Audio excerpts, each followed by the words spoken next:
Here's to anyone who's ever looked up. The airheads. And the space cases. Live long and prosper.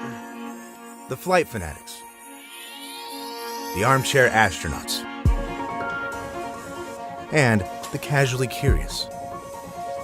Here's to those who know the thrust in newtons of a Pratt & Whitney J75 turbojet engine.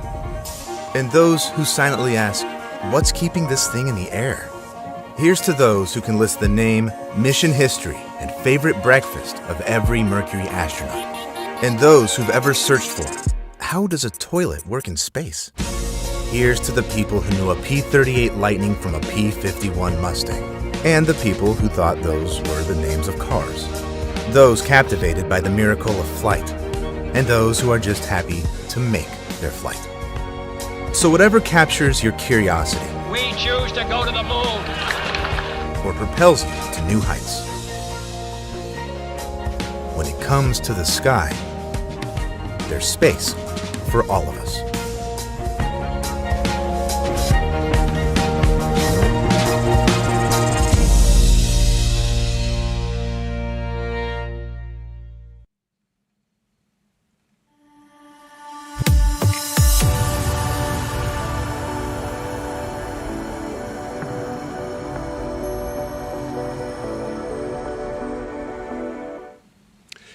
Good evening. And Here's to any. Welcome again. Good evening and welcome to the Stephen F. Udvar Hazy Center. My name is Chris Brown and I have the distinct privilege of serving as the John and Adrienne Mars Director of the National Air and Space Museum. Welcome to tonight's program. National Air and Space Society programs are some of my favorite events on the calendar each year. They're a chance to gather in community with people who are just as passionate about aerospace as I am, and maybe even more so. It's a pleasure to see so many of you in the audience and those of you tuning in online. Thank you for all that you do to support the National Air and Space Museum and the work we do to commemorate aviation and space history. Your dedication to the museum and our mission is truly appreciated. As I think most of you know, this is an incredibly eventful time here at the National Air and Space Museum, and your contributions of time, talent, and treasure are more important than ever. We are just months away from opening our next set of galleries and our stunning new entrance off the National Mall in D.C. The transformed galleries include the Boeing Milestones of Flight Hall, Baron Hilton Pioneers of Flight, Futures in Space, World War I in the Air, and the newly renovated Lockheed Martin IMAX Theater. More details will be shared soon, but be on the lookout for information about a special member preview of the new exhibitions and the ongoing access to a special pool of timed entry passes just for our National Air and Space Society members. And with that, let's get to tonight's program. This is a fun one because it's a chance to explore a moment when the National Air and Space Museum didn't just share space history, we helped make it as well. 40 years ago, the museum collaborated with IMAX, NASA, and Lockheed Martin to create the first filmed in space large format movie. IMAX cameras were taken on 3 Space Shuttle missions in 1984. The result was the IMAX film, The Dream is Alive. And one of those cameras used in filming is now in our collection. After the panel discussion, you'll be able to see the film for yourself right here in the Airbus IMAX Theater. And for those of you watching online, don't worry, soon enough, forthcoming will be a link to take you to the film, so be on the lookout for that. In tonight's program, you'll discover how this project came to be and the behind-the-scenes stories from the production. Joining us are IMAX cinematographer James Neihouse and Space Shuttle astronaut Marsha Ivins. James Neihouse has worked on more than 35 IMAX films, including 7 that were filmed in space. As part of that work, he has trained NASA astronauts including our second panelist, Marsha Ivins, on how to use IMAX cameras during their shuttle missions. Marsha is a 5-time Space Shuttle veteran. She has collaborated on space-filmed IMAX productions in various capacities. They will be joined in conversation by museum curator Jennifer Levasseur, who curates our astronaut cameras, chronographs, and the Space Shuttle collection. I'll now turn it over to Jennifer for more in-depth introductions of our panelists. Jennifer. Thank you, Chris.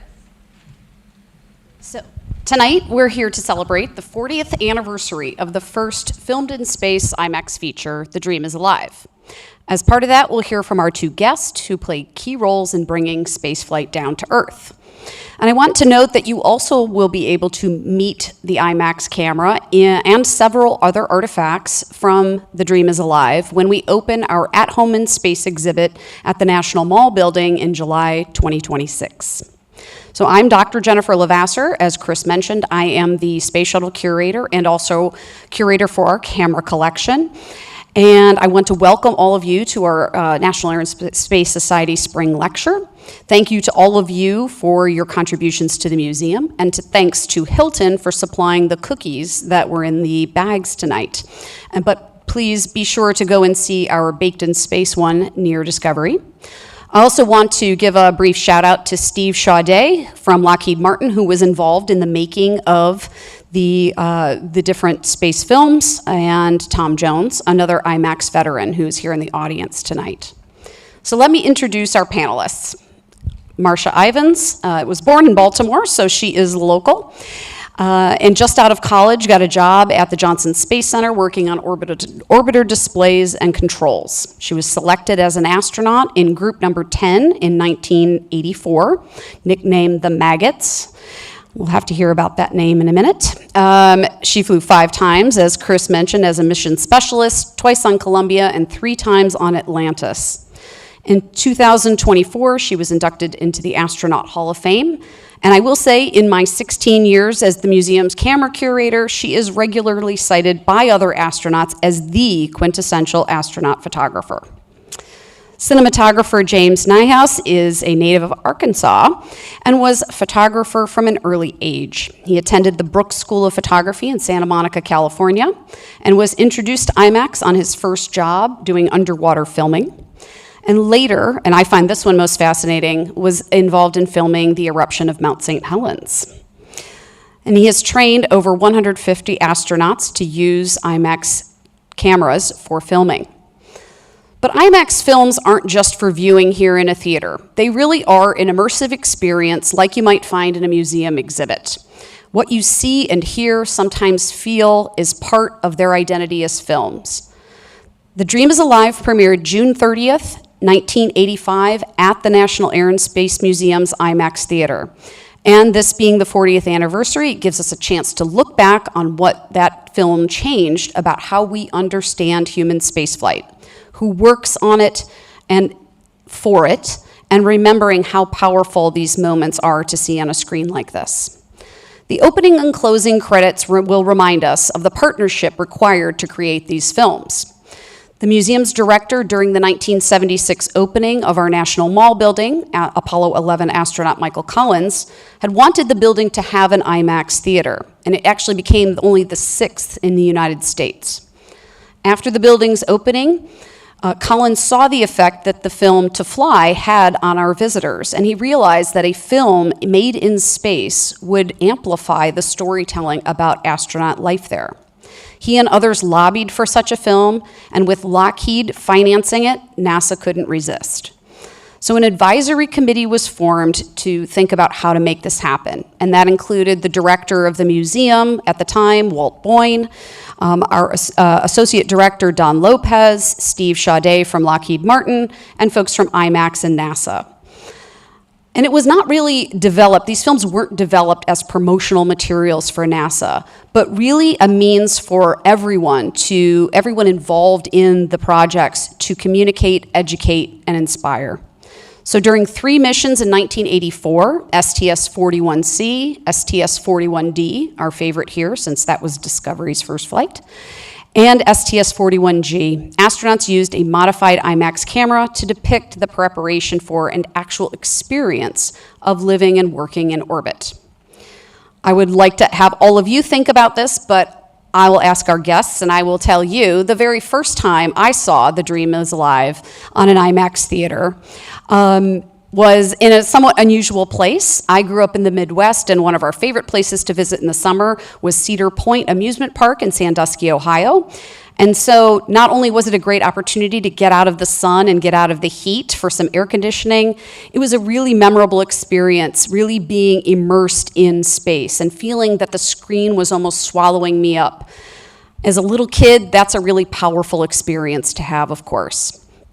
And so I was in awe of what appeared on that screen. And I wouldn't be here today really talking to people about this if it hadn't been for the inspiration I got in that moment.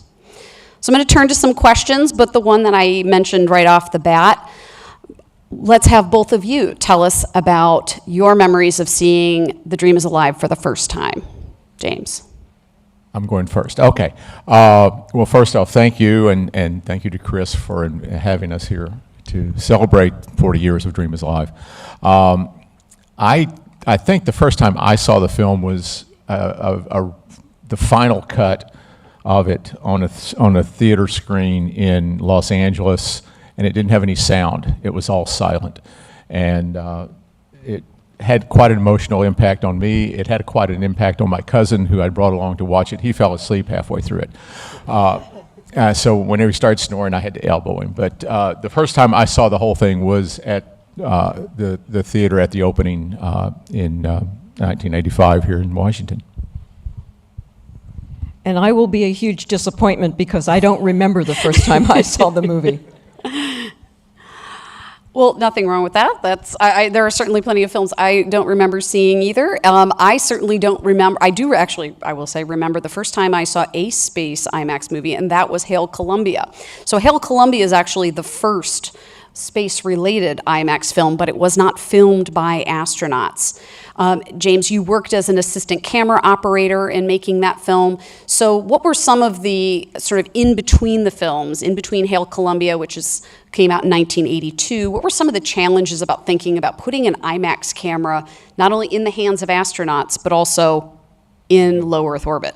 Well, IMAX made Hail Columbia basically to prove that the IMAX format was what everything that Colin said is going to be. IMAX can actually film a launch and not get in the way, and so we made that film, and in the meantime we're trying to figure out how to get the camera on board the shuttle. When first approached by Michael Collins, the founder of IMAX, Graham Ferguson, basically said, "Oh, that sounds like a really great," in his Canadian accent, "that sounds like a really great idea. What's a space shuttle?" So that's how it all got started. But it finally, they got everything together. Got Lockheed Martin, got the Smithsonian, got NASA, everybody on the same page, and were able to configure our ground-based camera to pass through all the hoops that NASA required for human spaceflight.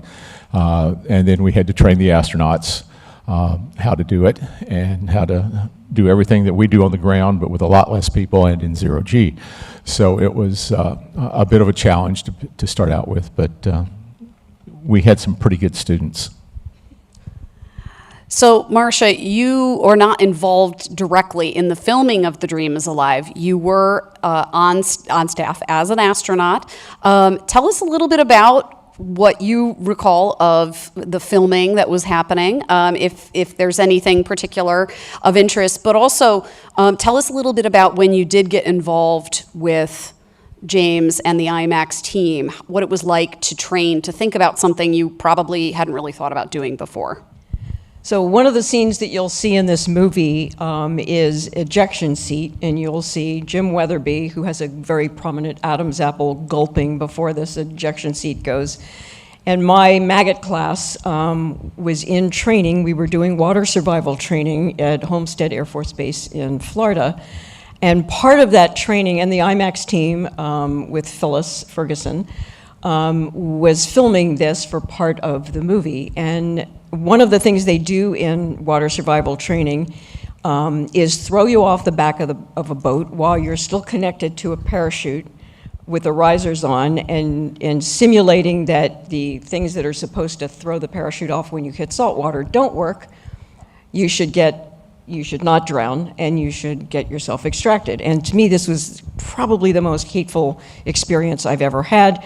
And so they've tossed me off the back of the boat, and I'm trying not to drown. And while I'm trying not to drown and remembering all the things they told me to not drown, here comes this boat right along the side with the film crew. And while I was not drowning, I did have the presence of mind to express myself with a hand gesture.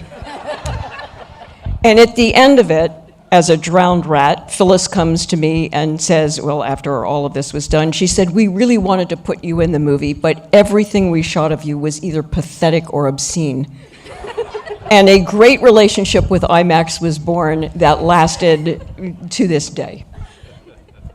I ask her to wave at us with all of her fingers next time. So obviously one of the things that's unique about IMAX is the scale. This is absolutely gigantic to be sitting in front of this screen.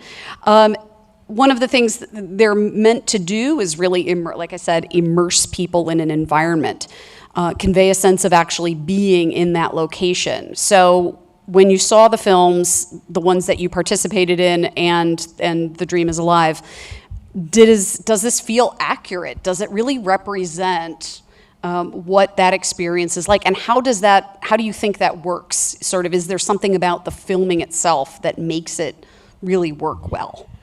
First of all, you're seeing it in a giant screen, and so and what the IMAX movies do in any IMAX movie is put you in the movie, particularly if you've gone to see a 3D one, and so it's like being there because. The way the camera is focused, the way the lighting is done, the way we've been trained to film it and frame it and expose it, it's nearly perfect. And that, we're all, Have we lost? Yeah.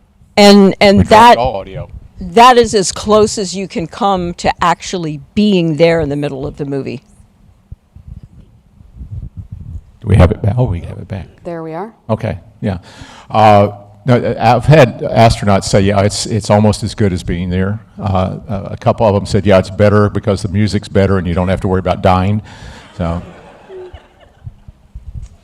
So on filming, and this is for you, Marsha, one crew person was sort of the tag, it was sort of the go-to person on each crew for the filming. And so did that make that person kind of the de facto camera operator? Is that the person who really sort of was the most knowledgeable on the crew? Did they get behind the camera more often? And what made you want to be that person? So on shuttle flights, two people were really trained to do every task, a prime and a backup. And so there were two of us that were trained on all of the 3 flights that I had that were IMAX. Tom Jones was one of them on my last flight. And the whole crew is trained at the same time. So we all receive the same training. And we are trained to be the camera operators, the lighting people, the sound people, the directors, the actors, the grips, the best boys. I mean, all of it, anything that you see in a movie, we have to do. And we are trained by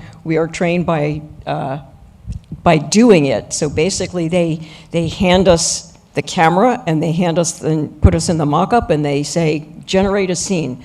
And then you shoot the scene and then they take us to the IMAX IMAX theater someplace and let us look at it. And we got to see it in a regular flat screen and the dome screen. And I will tell you that when you see this nose in profile on an IMAX dome, that is the last time I decided I would always be looking straight at the camera. So in this process, you're obviously working, James, with people who you've trained. You've worked with them extensively on getting ready for this experience in space, but it's not all on their shoulders. So you're on the ground Tony Myers, the director of the films, is on the ground. You're at the Johnson Space Center. So what is that process? How does that work where they're doing the actual filming, but you have to monitor? Right. I always tell people I'm the only director of photography in the world that has to train his first unit how to shoot a movie and then can't be on location with them. But basically we would be in the customer support room in Mission Control in Houston and on headsets, listening to everything that came down, listening to all the chatter going on in the back room, trying to keep track of what's going on. And the astronauts, we would give them a shopping list of shots to shoot. We're following along in the timeline. We're okay, well, we're getting ready to do this task. They should be firing up the camera. Fortunately, Shuttle had telemetry to where we could watch the power draw on one of the buses. And we had a very distinct power draw signature. So when they turned the camera on, we could see the power go do a weird thing. And we, okay, camera's running, everybody gets excited. And then it goes down, and okay, camera's off, how long did it last, So anytime we made changes, though, it was kind of like playing a game of telephone, because I'd have to tell, payloads would tell somebody else, Flight would tell Flight would tell Capcom would call up to the crew. And not all the time did it actually make it what we meant, but most of the time it did. But that's basically how we operated. Later on in the program, Space Station, Marsha installed a telephone, and they were able to actually call us and answer the phone. We could talk to them. We couldn't call them, but they could call us. I can imagine that would make things a little bit easier. So when you delivered the camera to the museum in 2012, you showed me how to put everything together. So I want to talk a little bit about the camera itself, which you can see really well in this photograph. The astronauts are actually getting it ready for filming. It's got some really interesting pieces. This is not a camera that most people are probably familiar with. I will say, in having to talk to our own staff about the construction of this, there's always been one question about the camera there's a piece that they don't really understand. So if you're looking at this camera here, you can tell there's a camera, there's a lens, there's a viewfinder, there's a film magazine. We'll talk a little bit about the filming in a moment. But there's one particular piece, and it's a very unusual, very flat-looking piece of metal with some Velcro on it. And they're confused by this. That's a photograph of it. That is what we call a belt guard. One of the guys that made the IMAX camera work came from a big company that had lots of belts running through pulleys and things like this. So he was very comfortable with pulleys and things. So in order to take up the film as it comes out of the camera, you have to have something that runs it. So he ran a pulley off of the camera motor onto this pulley on the magazine. And of course you can't leave that out open in space, because something flies up into it and gets all jammed up. There it is actually without the cover on it, in the aft, the starboard aft payload bay, or starboard aft window looking out the payload bay. And on, excuse me, 41D, I think it was, Judy Resnick happened to let her hair down one day and floated up next to the camera while I was running and got her hair in the camera, and it kind of pulled her into the camera, and the camera crashed, set off alarms in Mission Control, the last thing you want to hear. And we sort of like, okay, let's not do that again. We sort of renamed the belt guard as the Judy Resnick Memorial Belt Guard, but in reality, we never told that story until a few years ago when Mike Mullane mentioned it in his book. We took the hit for it, and I think that's one of the things that endeared us a lot to the astronaut corps, was that they knew we would protect them at all costs. I remember hearing that story from you, just being completely fascinated that this tiny little piece of metal was serving such a large role. But I can imagine, Marsha, you would have been very thankful for that belt guard if you had hair flying around. I know I don't like it when children pull on my hair. I wouldn't want it getting caught in a camera. But this is a really big, bulky piece of equipment. What was it like to have to manage it? Not just to actually do the filming, but to do things like changing out film. The changing the film was, I love that stuff. So, to me, this was great. That sort of oval thing that is the magazine there, That holds the new piece of film, and then it spools onto the spool to become the shot piece of film. And when you change that, you put that back. You put the magazine, the new can of film, and half of you in the bag. And so you slide your arms into the bag, and they're just nothing, except for the directions are written on the top of the bag so that you can follow the things that you have to do to put the film together. And once you get the hang of it, it's kind of fun, you know. Well, here's a picture. This is training for your flight for 32. There's the changing bag. There's a guy with dark hair and much younger. Yeah, the guy with More the hair. stash, that's James right there. And that's Dan Brandenstein, who was the commander of my first flight. And so, like I said, we were all trained. He and I were the IMAX shooters on this flight, but we were trained to do this. And it was really dicey because the can of film was about this big, and when you take it out of the can, it's just film with a spool on the inside. And so the biggest fear is that it will dish, and that's it. And you got to remember that we flew maybe 7 minutes of film on each flight or less. And so every shot that we shot was somewhere between 20 and 30 seconds, and every scene you see in every IMAX movie was the first shot. There were no retakes of that. So it's pretty incredible that we, as completely untrained cinematography, people, did this. I mean, even I'm amazed at that. Yeah, that's I would imagine in the film world is pretty unusual to have Quite something, unusual. yeah, where it's just like that. We've had we've mentioned a few names, and I want to bring them up in particular. You mentioned Graham Ferguson, who is the creator of the IMAX film, and also directed this particular film. His wife Phyllis was one of the producers, and then at least on this film, Tony Myers was one of the editors. Went on to direct later IMAX films as well. What was it like to work with these folks? You were coming from the filming world. These were folks you hadn't worked with before. What's that? You're kind of coming into the kind of formally the IMAX community.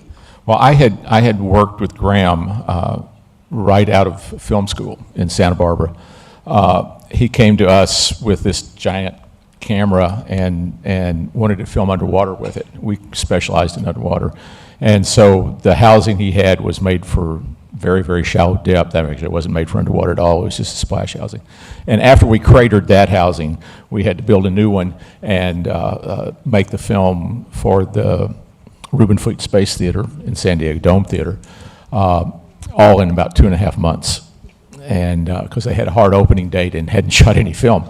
But Graham went on then to get involved with the space program and brought me along on Hail Columbia and Dream is Live. He's like, Hail Columbia, well, come do this. And Dream is Live, we got a couple of weeks down to the Cape, we need you. And like 4 months later, I made it home and ended up marrying one of the people from NASA and moving to Florida. I want to remind folks in the audience and at home, feel free to, if you're interested, ask questions tonight. You can use the QR code. Just have to scan that, and you can put your question in, and we're happy to try and answer those. You mentioned sound a few times. So the first time you saw the film, you said was without sound.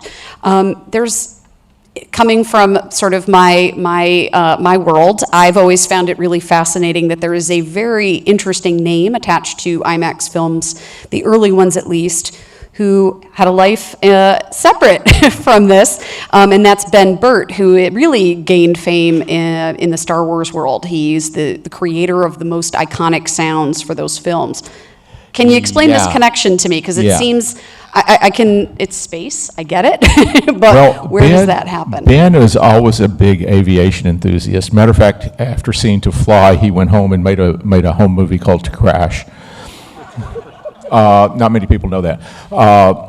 And Ben worked for Lucasfilm. He did all, like you say, he did the sound design on the Star Wars trilogies, almost anything Lucasfilm did, Skywalker sound, is Ben Burt, and he did it. So when we were doing this, Graham asked, basically, who is the best sound designer, and we drug Ben down to get out in the swamps and the Cape and record sound. And I knew he was the real deal when one day we'd been out in the field sweating our butts off and the heat and bugs, and we get back to the press site, and some trappers had wild pigs they were catching, and these pigs were squealing like nobody's business, and Ben grabs his recorder and runs up and records these pigs squealing. And I'm going, well, what the heck is he doing that for? Well, about 3 or 4 months later, this third in the Star Wars trilogy comes out, and you see the X-Wing fighters flying by, and they go, wee! Well, those are the KSC pigs. With a little added extra, but yeah. Interesting. So we also mentioned Tony Myers, who was involved in The Dream is Alive, but also the later films, really fundamental part of that team. For both of you, and Marsha in particular, what was it like when she came in to work with the astronauts and thinking about what the story was? She really had these ideas about the stories and brought them to you. So tell us a little bit about what she was like to work with. First of all, everybody loved Tony. I mean, she was just an amazing human being. And she was incredibly creative and adaptable and could roll with anything. So when we were trained to shoot an IMAX movie, there was a basic storyline for each of the IMAX movies, and she had a storyboard and certain shots. If it was a payload deployment or something like that, that was something to be captured. But other than that, it was living and working in space, and she said, you are the director up there, and so, be creative and do the best you can. And, if it's something you haven't thought of, like if you see an alien, don't not shoot it. And because every one of the crews that she trained really, really loved Tony, I think every crew on every flight tried to send Tony a surprise. So there is a surprise in this movie that you'll see that was sort of a variation on the theme of what the shot should be. And we all tried to do that for Tony. That's really great to hear. And you worked much more closely with her over a really lengthy period of time. I met Tony when we did the first underwater film. She was on that film. She would get the footage and take it back to the lab, and we would bring it back to us on Catalina Island, and we'd watch our dailies on the theater in Catalina Island. Tony had been involved with it we'd worked together for nearly 40 years. And, yeah. That's fantastic. There's a wonderful question from the audience that kind of dovetails here. How much footage in total did you have to make the films, and what happened to all of that film?